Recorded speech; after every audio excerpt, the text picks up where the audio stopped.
Good afternoon. Welcome to doctors time. మానవ శరీరంలో అత్యంత ప్రధానమైన అవయవం గుండె.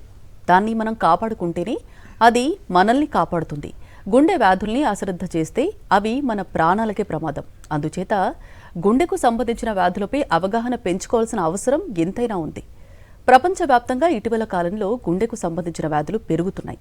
సరైన ఆహారం తీసుకోవటం, దురలవాట్లకు దూరంగా ఉండటం, ప్రతిరోజు వ్యాయామం చేయటం లాంటివి చేస్తే మన ఆరోగ్యమే కాదు, గుండె కూడా పదిలంగా ఉంటుంది.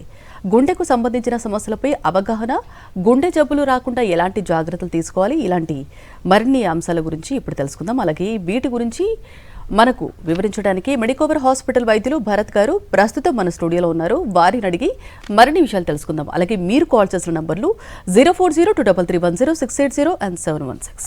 Hello doctor. హలో. ముందుగా చెప్పండి, యువతలో గుండెపోటులు స్టెంటింగ్ అవసరమా? యువతలో గుండెపోటు అనేది ఒక సబ్జెక్ట్ అయితే, స్టంటింగ్ అవసరమైతే రెండో సబ్జెక్ట్. వీళ్ళు డీటెయిల్గా మాట్లాడుకుందాం. ఒకటి, యువతలో గుండెపోటు ఎందుకు వస్తుంది అనేది ఒక అంశం అయితే, స్టంటింగ్ అవసరమా లేకపోతే వేరే రకమైన ట్రీట్మెంట్లు ఉన్నాయి, అది రెండో అంశం అండి. సో యువతలో గుండెపోటు వస్తానికి మల్టిపుల్ కారణాలు ఉండొచ్చు. కాకపోతే ఈ వేగవంతమైన మన జీవన శైలికి, మనకి సెడెంటరీ లైఫ్ స్టైల్ అంటే ఎక్సర్సైజ్ లేకపోవటం కానీ, లేకపోతే స్మోకింగ్ కానీ, లేకపోతే స్ట్రెస్ లెవెల్స్ కానీ, లేకపోతే ఈ ఫాస్ట్ లైఫ్ స్టైల్కి అలవాటు పడి ఫాస్ట్ ఫుడ్స్ కానీ, మనకి ట్రాన్స్ ఫ్యాటీ యాసిడ్స్ కానీ తినటం వల్ల మనకి ఈ గుండెపోటు అనేది రాకముందు మనకి సైలెంట్ అథెరోస్క్లెరోసిస్ అనేది మనకి స్టార్ట్ అవుతుంది. స్టార్ట్ అయిపోయి మనకి సైలెంట్ హార్ట్ అటాక్స్ అనేది రావటం అనేది ఈ మధ్యకాలంలో చూస్తూ ఉన్నాం. ఓకే అంటే ఇటీవల అంటే చాలామంది అంటే ఏజ్తో సంబంధం లేకుండా చాలా మందిలో కూడా హార్ట్ అటాక్స్ వస్తున్నాయి. అంటే ఆఫ్టర్ కరోనా తర్వాత అంటే ఏంటి కారణం, అంటే ఏం చెప్తారు? సో మనకి ఇంతకుముందు హార్ట్ అటాక్స్ వచ్చినాయి, కరోనా తర్వాత కూడా హార్ట్ అటాక్ వచ్చినాయి. కాకపోతే మనకి కరోనా తర్వాత ఏమవుతుంది అంటే కరోనా తర్వాత ఏమవుతుందంటే మనకి హార్ట్ అటాక్ అనేది ఇంతకుముందు ఒకప్పుడు మన అండర్స్టాండింగ్ ఏంటంటే కొలెస్ట్రాల్ ఎక్కువ ఉండటం వల్ల మనకి హార్ట్ అటాక్స్ రావటం అని. కాకపోతే అది ఒక పార్షియలీ కరెక్ట్. కాకపోతే మనకి హార్ట్ అటాక్ అనేది మల్టిపుల్ రీజన్స్ తోటి వస్తుంది. మనకి ఈ mechanism of heart attack or blockage formation అనేది ఇన్ఫ్లమేషన్, ఒంటిలో వాపు అనేది మనకి అర్థం చేసుకోవాల్సి ఉంటుంది. ఎనీ వైరల్ ఫీవర్ మనకి వచ్చినప్పుడు మనకి ఒంట్లో ఇన్ఫ్లమేషన్ అనేది పెరుగుతుంది, ఆర్ ఎనీ ఇన్ఫెక్షన్ వచ్చినప్పుడు మనకి ఇన్ఫ్లమేషన్ అనేది పెరుగుతుంది. మనకి కరోనా అనేది జగత్వ్యాప్తిగా ఒకేసారి మాస్ నంబర్స్లో రావటం వల్ల మనకి ఆ ఇన్ఫ్లమేషన్ అనేది అందరిలోనూ ఒకేసారిగా ఒకే టైంలో పెరగటం జరిగింది. దానివల్ల మనకి ఆ హార్ట్ అటాక్ నెంబర్స్ ఒకే టైంలో మనం చూడగలుగుతున్నాం. ఇది పాండమిక్. మనకి ఇంతకుముందు ప్లేగ్ కానీ పాండమిక్ ఎట్లా వచ్చినట్టు కరోనా పాండమిక్ వచ్చినప్పుడు మనకి ఒంట్లో అందరూ అదే టైం ఫ్రేమ్లో మనకి ఇన్ఫ్లమేషన్ పెరగటము. ఆ ఇన్ఫ్లమేషన్ పెరగటం వల్ల హార్ట్లో ఉండే ఈ థిన్ క్యాప్ ఫైబ్రోథెరమోస్ రప్చర్ అవ్వటము, ఈ రప్చర్ అయ్యి మనకి హార్ట్ స్ట్రోక్ రావటం ఒకే టైంలో మనం చూడటం జరిగింది. కాబట్టి ఆ టైం ఫ్రేమ్లో మనం ఒకేసారి చూడటం ఉంది. కానీ కాకపోతే ఈ హార్ట్ అటాక్స్ ఇంతకుముందు ఉన్నాయి, ఇప్పుడు ఉన్నాయి. కాకపోతే ఇప్పుడు ఫాస్ట్ లైఫ్ స్టైల్కి అలవాటు పడ్డాక ఈ నంబర్స్ కొద్దిగా ఎక్కువ కనిపించినాయి. కరోనా తర్వాత ఇంకా మరింత ఎక్కువ నంబర్లు కనిపిస్తూ ఉన్నాయి. ఓకే, ఇప్పుడు చూసుకుంటే 30 నుంచి 40 ఏళ్ళ వయసు ఉన్న వాళ్ళలో అంటే హార్ట్ అటాక్స్ రావటం అంటే ఆందోళనకరం. ఏం చెప్తారు దీని మీద? సో ఒకటి, 30 నుంచి 40 ఏళ్ళ ఏజ్లో లోపల హార్ట్ అటాక్స్ వస్తుంటే ఒకటి వినటానికి బాధగా ఉంటుంది, చూస్తానికి ఇబ్బందికరంగా ఉంటుంది, ఫ్యామిలీకి అది కోలుకోలేని బాధ. ఎందుకంటే 30 to 40 years ఆ టైం ఫ్రేమ్లో అంటే దట్ ఈస్ దేర్. మనకి తెలుగులో మనకి చెప్పాలంటే బాలాప్యం, వృద్ధాప్యం మధ్యలో మనకి టైం ఫ్రేమ్లో మనం పని చేసుకునే టైము, మన ఫ్యామిలీని సెటిల్ చేసే టైము, మనకి ఫ్యామిలీ బ్రెడ్ విన్నర్ ఉండే టైం అది. సో కాకపోతే ఆ టైంలో హార్ట్ అటాక్ వస్తే it is not just the patient, ఆ పేషెంట్ ఒక్కళ్ళే కాదు సఫర్ అయ్యేది, ఫ్యామిలీ అంతా కూడా మనకి రోడ్డును పడటం కానీ, ఫ్యామిలీ అంతా సఫర్ అవటం కానీ, యంగ్ విడోస్ రావటం కానీ, ఫాదర్లెస్ కిడ్స్ రావటం కానీ మనం సామాన్యంగా చూస్తుంటాం. మనకి ఏంటి యంగ్ వాళ్ళకి ఓల్డ్ వాళ్ళకి హార్ట్ అటాక్స్లో తేడా ఏంటంటే, ఓల్డ్ వాళ్ళలో ఏంటి అంటే మనకి హార్ట్ బ్లాకేజ్ అనేది స్లోగా ఫార్మ్ అవుతూ ఉంటుంది. దానివల్ల గుండె అలవాటు పడుతుంది బ్లడ్ తక్కువ ఉండటాన్ని. దీన్ని ఇస్కిమిక్ ప్రీ కండిషనింగ్ అంటారు. అదే యంగ్ వాళ్ళలో ఏంటి అంటే ఆ బ్లడ్ అందకపోవటాన్ని కొద్ది వరకు టాలరేట్ చేయదు. ఎందుకంటే ఈ అటాక్స్, ఈ బ్లాక్స్ అనేది సడన్గా వస్తాయి. మనకి ఓల్డ్ వాళ్ళలో మనకి కొలెస్ట్రాల్, కొవ్వు ఎక్కువగా ఉంటే వస్తాయి. కానీ యంగ్ వాళ్ళలో ఏంటంటే క్లాట్ రప్చర్ అయ్యి క్లాట్ ఫార్మ్ అయ్యి వస్తాయి. అలవాటు లేకుండా అలవాటు లేకుండా మనకి సడన్గా బ్లడ్ ఆగిపోవటం వల్ల మ్యాసివ్గా వస్తాయి హార్ట్ అటాక్స్. వచ్చినప్పుడు 10 మందిలో 6 హాస్పిటల్కి వస్తారు, 4 హాస్పిటల్కి కూడా రాలేకపోతారు. మ్యాసివ్గా వస్తాయి, సడన్గా వస్తాయి, వచ్చిన తీవ్రత చాలా ఎక్కువ ఉంటుంది. కాబట్టి చాలా దాని గురించి మనం దాని గురించి మనం తీసుకోవాల్సిన బాధ్యతలు తీసుకుంటే ఈ అటాక్స్ అనేది ప్రివెంట్ చేయొచ్చు. ఇందాక మీరు మాట్లాడుతుంటే యంగర్స్లో క్లాట్ అవుతుంది అన్నారు కదా, అంటే దీనికి ఏంటి రీజన్?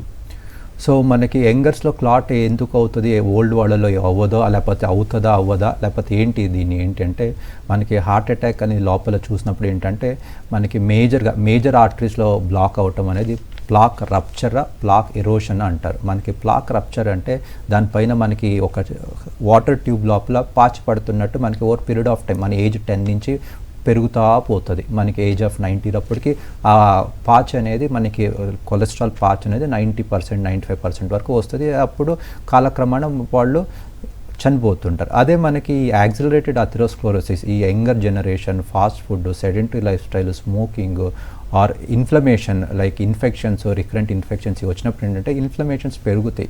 వీళ్ళల్లో ఏంటంటే it is not the cholesterol, మనకి ఆ పాచి పైన ఒక క్యాప్ ఉంటుంది, దాన్ని థిన్ క్యాప్ ఫైబ్రో అథెరోమా అంటారు. అది సడన్గా రప్చర్ అవుతుంది. రప్చర్ అయినప్పుడు ఏంటంటే ఇది కొవ్వు కాదు, రప్చర్ అయినప్పుడు అక్కడ ఉన్న రక్తనాళాల్లో నుంచి బ్లడ్ అనేది బయటకు వస్తుంది. బ్లడ్ మనకి రక్తనాళాలు ఉన్నంత వరకే మనకి ద్రవంగా ఉంటుంది. ఒక్కసారి మనకి లోపల ఎండోథీలియంకి నుంచి సర్ఫేస్ నుంచి కాంటాక్ట్ నుంచి బయటికి రాగానే గడ్డ కడుతుంది. గడ్డ కట్టినప్పుడు క్లాట్ ఫార్మ్ అవుతుంది. దీన్నే సడన్ హార్ట్ అటాక్స్ అంటారు. ఓకే అండి, ఫస్ట్ కాలర్ కూడా లైన్లో ఉన్నారు. రమేష్ రెడ్డి హైదరాబాద్ నుంచి మాట్లాడండి, మీ సమస్యను చెప్పండి. Sir good evening sir. Good evening అండి. సార్ ఇది ఈ మధ్యన బ్లడ్ టెస్ట్ అండ్ ఎక్కువ టీఎంటీ చేయించినాను. పూర్వీకులు అది టీఎంటీలో గ్రేడ్ 2 స్టాలిక్ డిస్ఫంక్షన్ వచ్చింది సార్. అది ఏమైనా ప్రమాదమా, ఏం ప్రికాషన్స్ తీసుకోవాలా? ఓకే, మీరు కన్ఫ్యూజన్ అయ్యి ఉన్నట్టున్న రమేష్ గారు. 2D ఎక్కువ టీఎంటీలో కదా 2D ఎక్కువలో వస్తుంది డయాస్టోలిక్ డిస్ఫంక్షన్ అని. మనకి హార్ట్ మనకి ఏంటి పని అంటే ఒకటి బ్లడ్ పంప్, ఇది మనకి ఏంటంటే వాటర్ పంప్ లాగా బ్లడ్ పంప్ ఏం చేయాలి, అది కాంట్రాక్ట్ అయ్యి ముందుకు పంపించాలి బ్లడ్ని, దాన్ని సిస్టోలిక్ ఫంక్షన్ అంటారు. ఇంకొకటి ఆ బ్లడ్ నిండాలి, ఆ బ్లడ్ నిండేటప్పుడు డయాస్టోల్ ఫేజింగ్ అంటారు. మనకి హార్ట్ ఇది సైకిల్లో ఏంటంటే కార్డియాక్ సైకిల్లో systolic phase, diastolic phase. Systolic phase అంటే హార్ట్లో నుంచి బ్లడ్ బయటికి వెళ్ళటాన్ని, పంప్ చేయటాన్ని, ఎజెక్షన్ చేయటాన్ని సిస్టోలిక్ ఫేజ్ అంటారు. అదే హార్ట్ని లోపల బ్లడ్ ఫస్ట్ నిండేదాన్ని డయాస్టోలిక్ ఫేజ్ అంటారు. మనకి వేరియస్ రీజన్స్ వల్ల, ఒకటి ఊబకాయం వల్ల కానీ, uncontrolled systemic hypertension, uncontrolled blood pressures ఉండటం వల్ల కానీ, అన్కంట్రోల్డ్ షుగర్స్ ఉండటం వల్ల కానీ, లేకపోతే ఆబ్స్ట్రక్టివ్ స్లీప్ ఎప్నియా, మనకి ఆ ఆక్సిజన్ సరిపడా దొరకపోవటం కానీ, కొన్నిసార్లు రిస్ట్రిక్టివ్ కార్డియోపతి, హార్ట్ మజిల్ లోపల కొన్ని అబ్నార్మల్ ప్రోటీన్స్ ఉండటం వల్ల కానీ, ఆర్ఎల్స్ కార్డియోమైపతీస్లో వాళ్ళలో మనకి ఏంటంటే ఆ రిలాక్సేషన్ ఫేస్ అనేది మనకి డిఫరెంట్గా అవుతుంది. దాన్నే డయాస్టోలిక్ ఫంక్షన్ అంటారు. దాంట్లో వేరియస్ గ్రేడ్స్ ఉంటాయి, grade 1, grade 2, grade 3 and grade 4. Grade 3 and grade 4 అనేది ఇర్రివర్సిబుల్ అండి. ఒకసారి డ్యామేజ్ అయినాక దాన్ని ఏమీ చేయలేము. 1 and 2 అనేది రివర్సిబుల్. మన చేతిలో మాడిఫైబుల్ రిస్క్ ఫ్యాక్టర్స్ అట్లాంటి ఏంటి అంటే వెయిట్ కానీ, స్మోకింగ్ కానీ, హైపర్ టెన్షన్ కానీ, డయాబెటీస్ కానీ, అట్లాంటివి మనకి అబ్నార్మల్గా ఏమైనా ఉంటే దాన్ని కంట్రోల్ చేసి కరెక్ట్ చేసుకుంటే ఆ డయాస్టోలిక్ డిస్ఫంక్షన్ అనేది మనకి డెఫినెట్గా రివర్స్ అవుతుందండి.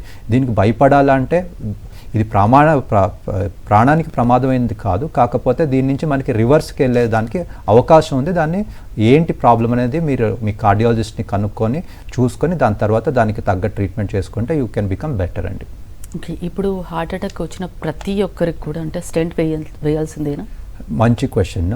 సో హార్ట్ అటాక్ అంటే స్టంట్ లేదా డాక్టర్లు క్యాత్ ల్యాబ్ టేబుల్ మీద పెట్టేసి భయపెట్టేసి అయిపోతే ఏదో అయిపోతుంది చేయాల్సి ఉందేనా, అందరికీ స్టంట్ వేయాలా అనేది ఒక పెద్ద క్వశ్చన్. సో జనాలు కూడా అదే అంటారు, సార్ మేము అక్కడికి వెళ్ళాము హార్ట్ అటాక్ అన్నారు, అక్కడ పడుకోబెట్టారు, మమ్మల్ని అసలు ఏమి చెప్పలేదు, చెప్పినా మాకేం అర్థం కాలేదు, అది భయంతో లేకపోతే బెదిరించో చేశారని. ఇది ఒక అపోహ అని చెప్తాను. ఎందుకు అపోహ అంటే కొన్ని సిచ్యువేషన్స్లో జెన్యున్గా వేయాల్సి వస్తుంది, కొన్ని సిచ్యువేషన్స్లో జెన్యున్గా వేస్తానికి అవసరం ఉండదు. సో మనకి ఎట్లాంటి కండిషన్లో మనకి హార్ట్ స్టంట్స్ వేయాలి, ఎట్లాంటి స్టంట్స్లో మనకి ఆల్టర్నేటివ్ ట్రీట్మెంట్స్ అంటే మందులతోటి కానీ కొన్నిసార్లు బలూన్స్ తోటి కానీ మనకి ట్రీట్మెంట్ అనేది మనం చేసుకోవచ్చు. ఫర్ ఎగ్జాంపుల్ మనకి హార్ట్ అటాక్లో మేజర్ బ్లడ్ వెజల్లో 100% బ్లాక్ అయింది, క్లాట్ ఉండిపోయింది అనుకోండి. అట్లాంటి క్లాట్ తీసేసినాక మనకి క్లాట్ బాగా క్లియర్ అయితే మనకి ఇంట్రావాస్కులర్ అల్ట్రాసౌండ్ అంటే మనకి ఇది లోపల వెజల్ లోపల ఇది అల్ట్రాసౌండ్ అని చూసేసి దాంట్లోపల మనకి ఎక్కువ శాతం కొవ్వు లేదు, ఎక్కువ శాతం ఓన్లీ క్లాటే ఉందంటే క్లాట్ కరిగించే మందులు పెట్టేస్తే స్టంట్ లేకుండా కూడా మనం చేయొచ్చు. చాలా పేషెంట్లు అడుగుతారు స్టంట్ లేకుండా చూడండి, మా అబ్బాయి చిన్న అబ్బాయి, మా వారు చిన్నవారు లైఫ్ లాంగ్ మెడిసిన్స్ చేసుకోవాల్సి వస్తుంది, జాగ్రత్తగా చేయండి కాకపోతే స్టంట్ లేకుండా చేయండి అంటారు. సో అట్లాంటి టైంలో మనం చేయొచ్చు.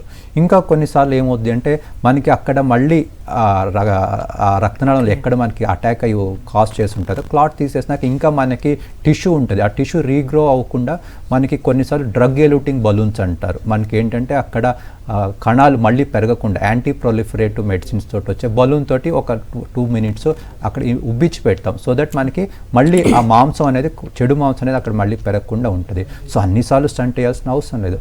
ఇంకా కొంతమందిలో ఉంటుంది ఎస్పెషల్లీ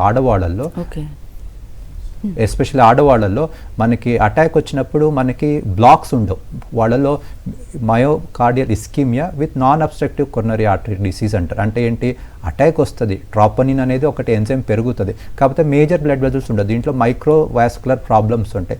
అట్లాంటి టైప్లో మందులతో సరిపోతుంది. ఇంకా కొన్నిసార్లు సన్న బ్రాంచ్ వెజల్స్ ఉంటాయి, చిన్న బ్లడ్ వెజల్స్ ఉంటాయి, అట్లాంటి టైంలో స్టంట్ అవసరం లేదు. మేజర్ ఆర్టరీస్లో ఉన్నప్పుడు 100% బ్లాక్ ఉన్నప్పుడు ఆన్గోయింగ్ పెయిన్ ఉన్నప్పుడు యూజువల్గా అట్లాంటి టైంలో మనం చేయటం వల్ల పేషెంట్ బెనిఫిట్ ఉంటుంది. అంతేగాని అందరు పేషెంట్లో మనకి అవసరం ఉండదు. దీనికి మనకు ఆల్టర్నేటివ్గా మనకి డ్రగ్ ఎలూటింగ్ బలూన్స్ కానీ మందులు కానీ ఆర్ఎల్స్ ఇమేజింగ్ గైడెడ్ థెరపీస్ కానీ చేయటం వల్ల మనకి డెఫినెట్గా పేషెంట్స్కి విత్ స్టంట్ అనేది మనం అవాయిడ్ చేయొచ్చు. ఓకే అండి, నెక్స్ట్ కాలర్ కూడా లైన్లో ఉన్నారు. సుబ్బరాజు విశాఖపట్నం నుంచి మాట్లాడండి, మీ సమస్యను చెప్పండి. హలో చెప్పండి, మీ సమస్యను చెప్పండి, డాక్టర్ గారు వింటున్నారు.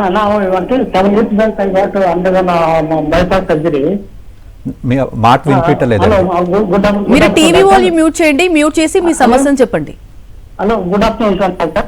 నమస్తే అండి. 7 years back I got bypass surgery with the brain valve replacement. 5 years అయ్యిందంట bypass surgery. Bypass surgery and this one brain valve also replaced. Now I am all regular checkup and tablets morning and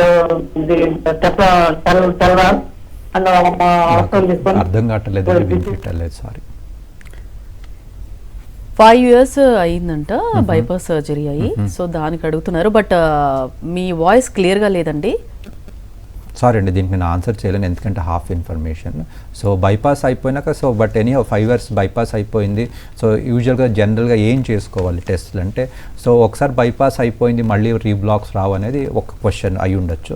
ఆర్ఎల్స్ bypass అయినాక మందులు నేను వాడాలా అనేది second question అయి ఉండొచ్చు. Third, bypass అయిపోయినాక నాకు మళ్ళీ రీబ్లాక్ వస్తే స్టంట్ వేసుకోవాలనేది థర్డ్ క్వశ్చన్ అయి ఉండొచ్చు. I'm just presuming what are the possible questions. మూడింటికి ఆన్సర్ చెప్తాను. సో ఫస్ట్, బైపాస్ అయిపోయినాక is it a life long treatment అంటే, మనకి బైపాస్ అంటే మనకి హార్ట్లో మనకి తీవ్రమైన బ్లాకేజెస్ ఆర్ మల్టిపుల్ బ్లాకేజెస్ ఉన్నప్పుడు మనకి ఆ బ్లాకేజ్ని బైపాస్ చేసి అయోర్టా నుంచి ఆ బ్లాకేజ్ తర్వాత డిస్టల్ ఏరియా ల్యాండింగ్ జోన్లో ట్యూబ్స్ వేస్తారు. ఆ ట్యూబ్స్ కూడా మన కాళ్ళలో నుంచి చేతిలో నుంచి ఆర్టరీస్, దమనాలు కానీ వెయిన్స్ కానీ ఆర్టరీస్ కానీ అవి వేస్తారు. సో దీన్ని బైపాస్ అంటారు. యాక్చువల్గా కాలర్ ఎక్స్ప్లెయిన్ చేయాల్సింది ఏంటంటే, ఆయన 7 years అవుతుందంట తనకి బైపాస్ అయ్యి. సో ఇప్పుడు చెస్ట్ పెయిన్ వస్తుందంట, అప్పుడప్పుడు గిడ్డినెస్ వస్తుందంట, left side pain, chest pain వస్తుందంట.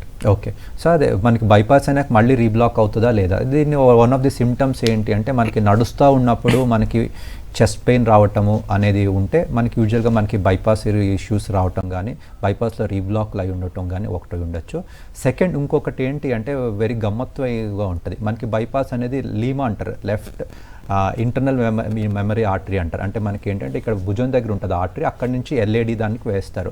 దానికి కన్నా ముందు మనకి సబ్క్లేవియన్ ఆర్టరీ అని ఉంటుంది. ఆ సబ్క్లేవియన్ ఆర్టరీలో బ్లాకేజ్ రావటం వల్ల ఏంటంటే మనకి నడుస్తూ ఉన్నప్పుడు ఛాతిలో నొప్పి, అదే టైం అదే రక్తనాళం మన బ్రెయిన్ లెఫ్ట్ పోస్టీరియర్ సర్క్యులేషన్కి కూడా సప్లై చేస్తుంటుందండి. సో అట్లాంటప్పుడు రెండింటికి మనకి గిడ్డినెస్ ప్లస్ చెస్ట్ పెయిన్ రెండు వస్తుంది. ఒకసారి అట్లాంటప్పుడు లెఫ్ట్ టు రైట్ చెస్ట్ హ్యాండ్లో మనకి బీపీ చెక్ చేసుకోవటం, రెండింటికన్నా మనకి బీపీ 20 కన్నా డిఫరెన్స్ ఎక్కువ ఉంది అంటే సో మనకి not only just because of heart blood vessel, హ్యాండ్కి వెళ్ళే బ్లడ్ వెజల్లో బ్లాకేజ్ ఉండటం వల్ల కూడా మనకి chest pain, giddiness or reeling sensation. ఎందుకంటే ఇది common artery supplying to both hand, heart and brain. So కాబట్టి మనకి ఈ మూడింటికి మనకి సిమ్టమ్స్ అనేది ఉంటుంది. సో మనకి బీపీ సింప్లెస్ట్ టెస్ట్ 2 చేతులు బీపీ చెక్ చేసుకోవటము, డాప్లర్ చెక్ చేసుకోవటము, చూసుకోవటం అనేది మనకి ఒకటి వెరీ ఇంపార్టెంట్ థింగ్ అండి. ఒకటి. సెకండ్ ఇంకోటి ఏంటంటే మనకి బ్లాకేజ్ హార్ట్లో ఉన్నప్పుడు బ్రెయిన్లో కూడా బ్లాకేజ్ వచ్చే తత్వం అనేది మనకు ఉంటుంది. ఇది ఎందుకంటే ఇది ఒక వాస్కులర్ ట్రీ, ఒక వృక్షం, మహావృక్షం. సో కాబట్టి మనకి బ్రెయిన్ దాంట్లో బ్లాకేజ్ ఉన్నాయి లేదనేది ఒకసారి సిటీ స్కాన్ బ్రెయిన్ చెక్ చేసుకొని చూడటం అనేది మనం చూడాల్సి ఉంటుంది. ఓకే అండి, నెక్స్ట్ కాలర్ కూడా లైన్లో ఉన్నారు. రాజయ్య, ప్రకాశం డిస్ట్రిక్ట్ నుంచి మాట్లాడండి, మీ సమస్యను చెప్పండి. టీవీ వాల్యూమ్ మ్యూట్ చేయండి, మ్యూట్ చేసి మీ సమస్యను చెప్పండి. రాజయ్య గారు, హలో.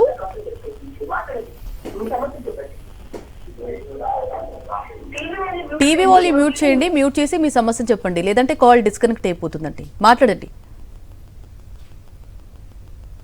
రైట్, అంటే ఎలాంటి సిచ్యువేషన్స్లో అంటే స్టెంటింగ్ అవసరం ఉంటుంది, దట్టు మందులతో అంటే టాబ్లెట్స్తోనే సాధ్యం అవుతుందా సిచ్యువేషన్స్ని బట్టి? తప్పకుండా అవుతుంది. మీకు ఇంతకుముందు చెప్పినట్టు మనకి బ్లాకేజ్ వచ్చినప్పుడు అటాక్ వచ్చినప్పుడు ఏంటంటే మనకి యాంజియోగ్రామ్తో పాటు మనకి రక్తనాళాలు ఎట్లా ఉంది బ్లాక్ అనేది మనము విశ్లేషిస్తాం, డీటెయిల్గా చూస్తాం. మనకి మేజర్ రక్తనాళాల్లో కాకుండా మైనర్ రక్తనాళాల్లో ఉండటం కానీ, సైడ్ బ్రాంచెస్లో ఉండటం కానీ ఉన్నప్పుడు మనం డెఫినెట్గా మందులతోటే చూడొచ్చు. లేదు మేజర్ రక్తనాళంలో ఉంది అట్లాంటప్పుడు మనకి ఆ క్లాట్ అనేది యాస్పిరేట్ చేసేసి మనకి రక్తం సాఫీగా వెళ్తూ ఉందంటే మందులతో చూడొచ్చు వితౌట్ స్టంట్. ఇంకా అప్పటికి లేదు మనకి ఇంకా సాఫీగా వెళ్ళటం లేదు అన్నప్పుడు మనకి దీన్ని బయో రీవాస్కులరైజేషన్ అంటే దేవుడిచ్చినట్టే మనకి ఇస్తాం. బయోలాజికల్గా ఉంటుంది, దాన్ని రీవాస్కులరైజేషన్, బ్లాకేజ్ని రీవాస్కులరైజేషన్ అని చేస్తాం. కాకపోతే దీనికి ఏంటంటే యాంజియోగ్రామ్తో పాటు రక్తనాళాల్లో మనకి ఎట్లాంటి రకమైన బ్లాకేజ్ ఉందనేది ఇంట్రావాస్కులర్ అల్ట్రాసౌండ్ కానీ, ఓసిటీ ఆప్టికల్ కోహరెన్స్ టోమోగ్రఫీలో చూసి దాంట్లో ప్లాక్ రప్చర్ అయిందా, ప్లాక్ ఎరోషన్ అయిందా చూసి దాన్ని బట్టి మనము వితౌట్ స్టంట్ కొన్నిసార్లు వేయాల్సి వస్తుంది, కొన్నిసార్లు దాని స్టంట్ని కూడా అవాయిడ్ చేసుకోవచ్చు. Yes, there are definitely science, technology and lot of research మనకి ఏంటి కొన్నిసార్లు స్టంట్ వేయాలని, చాలాసార్లు స్టంట్ అవాయిడ్ చేయొచ్చు అని మనకి డాటా అయితే ఉంది, దాన్ని డెఫినెట్గా ఫాలో అవ్వచ్చు. ఓకే అండి, నెక్స్ట్ కాలర్ కూడా లైన్లో ఉన్నారు. బెంగళూరు నుంచి రాజు గారు మాట్లాడండి, మీ సమస్యను చెప్పండి. సార్ నమస్కారం సార్. రాజు నమస్తే, ಹೇಳಿ సార్. మాకు స్టంట్ చేశారు 1 year కిందట. ఇప్పుడు వాకింగ్ చేస్తుంటే 1 kilometer పైన పోతే నొప్పి వస్తుంది సార్. ఓకే అండి, అది ప్రాబ్లం. సో రాజు గారు, నాకు తెలిసి మీరు మందులని వాడుతూ ఉన్నారు కదా కరెక్ట్గానే? వాడుతున్నాను సార్. షుగర్, కొలెస్ట్రాల్, షుగర్ మాత్ర కాంకార్డ్ 1.25, బీపీకి కొలెస్ట్రాల్ కి వాడుతున్నాను సార్. ఓకే అండి. సో యూజువల్గా అట్లా ఉన్నప్పుడు నెక్స్ట్ ఫర్దర్ ఒక పరీక్ష చేసుకోవాల్సి ఉంటారు, దాన్ని 2D ఎకో అండ్ థ్రెడ్మిల్ అంటారు. మనకి 2D ఎకోలో పంపింగ్ ఎలాగుంది అని చూస్తారండి. థ్రెడ్మిల్లో మనకి మీకు వచ్చే సిమ్టమ్స్కి దానివల్ల ఈసీజీ కోరిలేషన్ మనకి ఏమైనా ఉందని చూస్తారు. దాన్ని బట్టి మన ఫర్దర్గా మనకి నడుస్తుంటే పెయిన్ వస్తుంది కదా, మళ్ళీ మనకి కొత్త బ్లాక్ ఏమైనా వచ్చిందా లేకపోతే స్టంట్లో రీబ్లాక్ అయింది అనేది మనకి అర్థమవుతుంది. దాన్ని బట్టి ఫర్దర్గా మనం డిసిషన్ అనేది తీసుకోవచ్చండి. మీరు మీ అక్కడ దగ్గరలో ఉన్న డాక్టర్ గారిని ఒకసారి కలవండి, దాన్ని బట్టి ఫర్దర్గా 2D ఎక్కువ ట్రెడ్మిల్ చేసుకొని దాన్ని బట్టి ఫర్దర్గా చూస్తారు. కొన్నిసార్లు మనకి బీపీ అన్కంట్రోల్డ్ ఉన్నప్పుడు కూడా మనకి నడుస్తూ ఉంటే డిస్కంఫర్ట్ అనిపిస్తూ ఉంటుంది. బీపీ కూడా డాక్టర్ గారు చూసి ఇన్ కేస్ బీపీ మందులను రీఆప్టిమైజ్ చేయాలంటే చేస్తారు. దాంతోపాటు మీరు బరువు తగ్గకపోతే మీ స్టంటింగ్ తర్వాత 4 to 5 kgs అనేది తగ్గండి. BMI అరౌండ్ 23 to 24 అనేది మెయింటైన్ చేసుకోండి. ఓకే అండి, ఒకసారి స్టెంట్ వేయించుకున్న తర్వాత అంటే లైఫ్ లాంగ్ మెడిసిన్స్ యూజ్ చేయాల్సిందే? దీనికి సింపుల్గా పంచ్లైన్ చెప్పాలంటే లాంగ్ లైఫ్ కావాలంటే మెడిసిన్స్ లాంగర్ పీరియడ్ ఆఫ్ టైంలో వాడాలి. ఇది పక్కన పెడితే ఫస్ట్ 1 yearలో నెంబర్ ఆఫ్ మెడిసిన్స్ అనేది మనకి కొద్దిగా ఎక్కువ ఉంటాయి, ఎస్పెషల్లీ పొటెంట్ బ్లడ్ థిన్నర్స్. దాని 1 year తర్వాత మనకి మెడిసిన్స్ అనేవి తగ్గుతూ పోతాయి.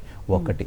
సెకండ్, మనకి లైఫ్ లాంగ్ మెడిసిన్స్ వేసుకుంటే మనకి ఏంటి అడ్వాంటేజ్ ఆర్ డిసడ్వాంటేజ్ అంటే, మెడిసిన్స్ యూజువల్గా మనకి బెనిఫిట్ టు రిస్క్ చూస్తాం. మనకి రిస్క్ కన్నా బెనిఫిట్ ఎక్కువ ఉంటేనే మనం మందులు వాడాల్సి ఉంటుంది. లేదు మందుల వల్ల మనకి ఏమైనా ఇబ్బందికరంగా ఉంటే మనం మందులు వాడక్కర్లా. సో ఫస్ట్ దాంట్లో ఏంటంటే, అసలు స్టంట్ అవాయిడ్ చేయగలిగిన చోట్ల స్టంట్ అవాయిడ్ చేస్తే ఈ లైఫ్ లాంగ్ మెడిసిన్స్ అనేది కొద్ది వరకు చాలా వరకు తగ్గియచ్చు. కాకపోతే వేసుకోవాల్సి ఉంటుంది కానీ number of medicines, number of doses అనేది తక్కువ ఉంటుంది. లేదు స్టంట్ వేసుకున్న పక్షాన first 1 year number of medicines అనేది మనకి ఎక్కువ ఉంటాయి. ఎందుకంటే స్టంట్ అనేది ఫారిన్ బాడీ, దాని బాడీలో ఇంటర్నలైజ్ అవుతానికి అట్లీస్ట్ 3 to 6 months పడుతుంది. కొన్నిసార్లు మనకి 1 year వరకు పడుతుంది. దానివల్ల మనకి higher doses of blood thinners వాడాల్సి ఉంటుంది. దాని తర్వాత దాని గురించి మందులు అనేది తగ్గియచ్చు. మూడోది, ఈ స్టంట్ వేసేటప్పుడు హార్ట్ ఏమైనా వీక్ ఉందనుకోండి, హార్ట్ వీక్నెస్కి అట్లీస్ట్ 4 to 5 మెడిసిన్స్ వాడాల్సి ఉంటారు. సో దాన్ని బట్టి మనకి ఎట్లాగా మందులు వాడాలి అనేది మనం డిసైడ్ అవుతూ ఉంటుంది. ఓకే, అంటే ఒకవేళ అంటే యంగర్స్లో గుండెపోటు వచ్చిన తర్వాత మళ్ళీ నార్మల్ లైఫ్ అలాగే జాబ్ చేసుకోవచ్చా? అసలు సాధ్యమేనా? శుభ్రంగా చేసుకోవచ్చు అండి. యూజువల్గా మనకి హార్ట్ అనేది ఒక స్పెషల్ మజిల్ టిష్యూ, మనకి అది రికవరీ అవుతుంది. కాకపోతే రికవరీ అవుతానికి మనకి అట్లీస్ట్ 4 to 6 weeks పడుతుంది. మనకి ఇనిషియల్ స్టేజెస్లో ఏంటంటే హార్ట్ అటాక్ వచ్చినప్పుడు హార్ట్ మజిల్ వెరీ ఇరిటబుల్గా ఉంటుంది, హార్ట్ మజిల్ వాపు ఉంటుంది. దానివల్ల అరిథ్మియాస్ అంటే హార్ట్లో అబ్నార్మల్ రిథమ్స్, మన సినిమాలో చూపిస్తారు కదా, అబ్నార్మల్ రిథమ్స్ షాక్ ఇచ్చే పరిస్థితుల్లో అవి కొంచెం ఎక్కువ ఉంటుంది, ఎస్పెషల్లీ యంగ్ పేషెంట్స్లో. ఎందుకంటే these are non conditions heart, irritable hearts and myocardial oedema ఉండటం వల్ల మనకి over period of time 4 to 6 weeks తర్వాత మనకి ఈ ఎడిమా తగ్గుతుంది, ఇరిటబిలిటీ తగ్గుతుంది. సో దాని తర్వాత గ్రాడ్యువల్గా రెగ్యులర్ ఎక్సర్సైజెస్ స్టార్ట్ చేసుకోవటము. సో దాన్ని గ్రేడెడ్గా చేసుకొని 2 months తర్వాత మనకి ఇంతకుముందు 1 kilometer నడుస్తుంటే 2 kilometers నడవటం కానీ, నెక్స్ట్ 3 months నుంచి వెయిట్స్ ఎక్సర్సైజ్ కానీ చేసుకోవటం కానీ డెఫినెట్గా చేసుకోవచ్చు. మనం ఈ అటాక్ ఇవన్నీ స్టంట్లు కానీ ఇవన్నీ వేయటం ఏంటంటే, they have to lead as normal life as possible, as like before. మంచి లైఫ్, హ్యాపీ లైఫ్ వాళ్ళు చేసుకుంటానికే మనం ఈ ప్రొసీజర్స్ చేస్తూ ఉంది. మనకు ఒక 40 years ముందు చూసుకుంటే హార్ట్ అటాక్ అంటే ఒక నొప్పికి మార్ఫిన్ ఇచ్చేసి ఆక్సిజన్ పెట్టేసి ఒక 3 months మంచం దిగకుండా కూర్చోపెట్టేవాళ్ళు అంతే. సో దాని తర్వాత హార్ట్ వీక్ అయిపోయేది. ఇప్పుడు అడ్వాన్స్ టెక్నాలజీ, అడ్వాన్స్ సైన్స్ తోటి ఏంటంటే మనకి ట్రీట్మెంట్తో పాటు they have to do lead normal healthy life. దానికోసమే మనం ఈ ట్రీట్మెంట్ కానీ టెక్నాలజీ కానీ మనం వాడుకోవాల్సి ఉంటుంది. ఓకే అండి, నెక్స్ట్ కాలర్ కూడా లైన్లో ఉన్నారు. కమలాకర్ రెడ్డి కావలి నుంచి మాట్లాడండి, మీ సమస్యను చెప్పండి. సార్ నమస్తే సార్. నమస్తే అండి. సార్ నేను ఒక 15 years లో నాకు 2D తీపించాను సార్. ఓకే. తీపిస్తే అక్కడ ఏమవుతుందంటే సార్, ఈఎఫ్ వచ్చేసేసి 39, 40 లోట్లే ఉంది సార్. ఓకే అండి. నేను 6 months కి ఇయర్లీకి 2 మాటలు చెక్ చేపిస్తున్నాను సార్. ఓకే అండి. కానీ 37, 38, 39 చూపిస్తుంది సార్. ఓకే అండి. మెడిసిన్ వాడుతున్నాను సార్. ఓకే అండి. కానీ అప్పుడప్పుడు ఆపుతున్నాను సార్. ఓకే అండి. ఫీలింగ్స్ వస్తుంది ఏమన్నా వద్దా అని. ఓకే అండి. సో మీకు 2-3 questions అడుగుతానండి. సో మనకి హార్ట్ వీక్గా ఉందన్నారు కదా, మీకు ఎప్పుడైనా యాంజియోగ్రామ్ చేయించారా? లేదు సార్. చేయించలేదు. సెకండ్, సో 500 సార్, హైదరాబాద్ లో 500 సైజ్ లో ఒక సిడి తీశారు సార్. ఓకే. అంతే సార్, యాంజియోగ్రామ్ చేయలేదు. ఆ సిటీలో ఏమైనా వచ్చింది, బ్లాకేజెస్ ఉన్నాయని వచ్చినాయండి, లేదండి అని వచ్చినాయా? లేదు సార్, ఏం రాలేదు సార్. రైట్ అండి. ఓకే అండి. సో ఇది ఏంటి అంటే టిపికల్గా చెప్పాలంటే నాకు తెలిసి ఇది ఎప్పుడైనా వైరల్ ఫీవర్ వచ్చినాక హార్ట్ వీక్ అవటం అట్లాగే ఏమైనా గమనించారా? ఆర్ మందులు, ఆల్కహాల్ అట్లాంటివి ఏమైనా ఎక్కువ తీసుకుంటుంటారా? లేదు సార్. ఓకే. సో మనకి ఇంట్లో ఎవరికైనా ఉందా ఇట్లాంటి హార్ట్ వీక్నెస్ అయ్యేది? లేదు సార్. లేదు సార్. రైట్ అండి. సో రైట్ అండి. మెయిన్గా దీన్ని కార్డియోమైపతి అంటారు. మనకి ఏంటంటే హార్ట్ వీక్ అవుతూ ఉంటుంది, కాకపోతే ఏంటి అంటే హార్ట్లో బ్లాకేజెస్ ఏమి ఉండవు. సామాన్యంగా ఇది పోస్ట్ వైరల్, మనకి వైరల్ ఫీవర్స్ వచ్చినాక ఒక 6 to 8 weeks తర్వాత, ఆర్ కొంతమంది క్యాన్సర్ మందులు వాడినాక, ఆర్ కొంతమంది జెనెటిక్గా మనకి డైలేటెడ్ కార్డియోమైపతి అని వస్తుంది. వీళ్ళకి ఏంటి అంటే మనకి హార్ట్ మజిల్ వీక్ అవుతూ ఉంటుంది, డీజనరేట్ అవుతూ ఉంటుంది, అబ్నార్మల్ ప్రోటీన్స్ అనేది ఫార్మ్ అవుతూ ఉంటాయి. సో వీళ్ళకి మెయిన్గా ఆయాసం కానీ, నడుస్తుంటే ఆయాసం, దమ్ము, కాళ్ళు వాపులు, లేకపోతే నీరసంగా ఉండటం అనేది మనకి మెయిన్గా కనపడే లక్షణాలు. సో వీళ్ళకి హార్ట్ ఇంకా వీక్ అవుతుందా లేదా కంట్రోల్లో ఉందనేది NT-proBNP అనేది ఒక టెస్ట్ ఉంటుంది. అది చేయటం వల్ల మనకి హార్ట్ వీక్ ఉందా లేదా, ఆయాసం వస్తుంటే హార్ట్ వల్ల వస్తుందా లేదా అనేది మనకి తెలుస్తుంది. దీనికి మెయిన్గా మందులే అండి ట్రీట్మెంట్. సో మనకి హార్ట్ ఫెయిల్యూర్ అని అంటారు దీన్ని. మీకు heart failure with mid range ejection fraction, అంటే పంపింగ్ అనేది 30% కన్నా తక్కువ ఉంటే రెడ్యూస్డ్ అంటారు, 45 కన్నా 50 కన్నా ఎక్కువ ఉంటే ప్రిజర్వ్డ్ అంటారు. మనకి ఆ మధ్య రేంజ్లో ఉండేది మిడ్ రేంజ్ ఎజెక్షన్ ఫ్రాక్షన్ అంటారు. మీకు అదే రేంజ్లో కనిపిస్తుంది మనకి గత 15 ఏళ్ళుగా చూసినప్పుడు. దీనికి మందులే మనకి ట్రీట్మెంట్. సో ప్లస్ వెయిట్ ఏమంటే వెయిట్ తగ్గటం, ఆల్కహాల్ ఉంటే ఆల్కహాల్ తగ్గించడం, బ్లడ్ ప్రెషర్స్ ఎక్కువ ఉంటే బ్లడ్ ప్రెషర్ కంట్రోల్ చేసుకోవడంతో పాటు 4 పిల్లర్స్ ఆఫ్ హార్ట్ ఫెయిల్యూర్ అంటారు. మనకి 4 పిల్లర్స్ ఆఫ్ హార్ట్ ఫెయిల్యూర్లో మనకి బీటా బ్లాకర్స్ కానీ, ఎంఆర్ఏ కానీ, SGLT2 కానీ, ఆర్నీస్ కానీ, ఇట్లాంటి 4 రకాల మందులు మీ డాక్టర్ గారు రాసిస్తారు. అవి అయితే తప్పనిసరిగా వాడితే మనకి ఇంకా ఇంప్రూవ్మెంట్ అవుతానికి స్కోప్ ఉంటుంది. ఓకే అండి, మెయిన్గా అంటే ఇప్పుడు చాలా వరకు గుండెపోటు వచ్చిన తర్వాత గోల్డెన్ అవర్ చాలా ముఖ్యమని అంటారు కదా, దాని గురించి చెప్పండి. దట్టు బాడీ ఎలాంటి సిగ్నల్స్ ఇస్తుంది హార్ట్ అటాక్ వచ్చే ముందు? సో మనకి ఇంతకుముందు నేను చెప్పినట్టు మనకి young heart attack, old heart అటాక్కి తేడా ఉంటుంది. ఓల్డ్ హార్ట్ అటాక్ ఏమవుతుందంటే వాళ్ళకి బాడీ అలవాటు పడి ఉంటుంది, మనకి బ్లడ్ తక్కువ అవ్వటం, హార్ట్ తక్కువ అవ్వటం. అదే యంగ్ వాళ్ళలో ఏంటంటే అలవాటు అనేది ఉండదు. సో వాళ్ళకి just like a bolt in the blue, మనకి ఒక థండర్ లాగా సడన్గా వస్తుంది. వెనకాలైనా మనకి వార్నింగ్ సైన్స్ వస్తాయి అంటే అరుదుగా వస్తాయి. మనకి వార్నింగ్ సైన్స్ యూజువల్గా ఏంటంటే నడుస్తుంటే చెస్ట్ డిస్కంఫర్ట్ రావటం, నడుస్తుంటే లెఫ్ట్ హ్యాండ్ లాగినట్టు ఉండటం, ఉన్నట్టుండి చెమటలు రావటం, ఉన్నట్టుండి గిడ్డినెస్ రావటం, ఉన్నట్టుండి దడదడగా రావటం. ఇవన్నీ ఏంటంటే కొన్ని ఆఫ్ ది వార్నింగ్ సైన్స్. అంటే రిస్క్ ఫ్యాక్టర్స్ ఉన్నాయి బాబు, జర జాగ్రత్తగా చూసుకొని బాడీని, మన బాడీ మనకి వార్నింగ్ ఇస్తున్నట్టు ఉంటుంది.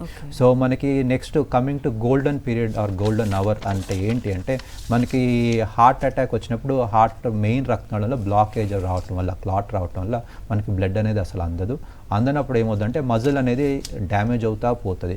దాన్ని ఎంత అర్లీగా మనం దాన్ని ఓపెన్ చేయగలిగితే ఆ మజిల్ అనేది మనకి ఇంప్రూవ్ అవుతుంది. సో ఒక్కసారి కంప్లీట్గా ఇర్రివర్సిబుల్గా డ్యామేజ్ అయినప్పుడు మనకి దాని నుంచి మనకి ఫర్దర్గా ట్రీట్మెంట్ చేసినా కూడా రికవరీ అనేది మనకి ఛాన్సెస్ తక్కువ ఉంటుంది. అందుకే మనకి ఆ 60 minutes అనేది గోల్డెన్ అవర్. దాన్ని ఎక్స్టెండ్ చేసుకొని మనకి బికాజ్ ఆఫ్ ఈ ట్రాఫిక్స్ కానీ ఇవన్నీ 120 minutes లోపల చెస్ట్ పెయిన్ వచ్చి దాన్ని బ్లాకేజ్ ఓపెన్ చేయగలిగే సెంటర్ ఉంటే అక్కడికి వెళ్ళి ఓపెన్ చేయించుకోవటం ద బెస్ట్ అండ్ ట్రీట్మెంట్. ఆ గోల్డెన్ అవర్ ట్రీట్మెంట్ చేయటం వల్ల మనకి మజిల్ అనేది రికవరీ అనేది ప్రిజర్వ్ చేయగలుగుతాం. అట్లాంటి లేని పక్షంలో ఆ క్లాట్ కరిగించే మెడిసిన్స్, థ్రాంబోలైసిస్ అనే మెడిసిన్స్ వస్తాయి. అవి ఇవ్వటం వల్ల మనకి ఆ క్లాట్ అనేది కరిగేది అవకాశం ఉంటుంది. ఓకే అండి, ఎస్పెషల్లీ యంగర్స్లో అంటే గుండెపోటుకు సంబంధించిన ఇన్ఫర్మేషన్ చాలా డీటెయిల్గా చెప్పారండి. Thank you so much. ఇది వాళ్ళ doctors time. Next news updates ఉంటాయి. Stay tune to Sakshi.